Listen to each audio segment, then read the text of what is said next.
নমস্কাৰ বন্ধুসকল, মই MJ আৰু আপোনালোকক আদৰণি জনাইছোঁ মোৰ মটৰ ব্লগত।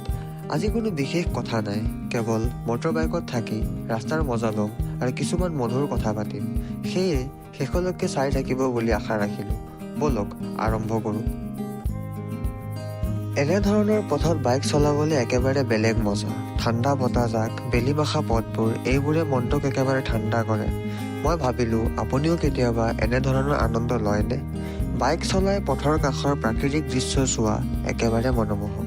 বাৰু, মোৰ এটা সৰু প্ৰশ্ন আছে, আপোনাৰ সপোনৰ পথ কোনটো? কমেণ্টত মোক জনাবলৈ নাপাহৰিব। আজিৰ মটৰ ব্লগত ৰাস্তাৰ মজালৈ কিছুমান কথা পাতিল। আপোনালোকৰ মটৰ বাইকত যাত্ৰা কৰাৰ কাহিনী থাকিলে কমেণ্টত জনাব। ভিডিঅ' ভাল লাগিলে পেজটো ফ'ল' কৰিব, কমেণ্ট কৰিব আৰু শ্বেয়াৰ কৰিব। নেক্সট ব্লগত পুনৰ লগ পাম। ধন্যবাদ। মজাত থাকক আৰু সুৰক্ষিত থাকক। Ride safe, ride free.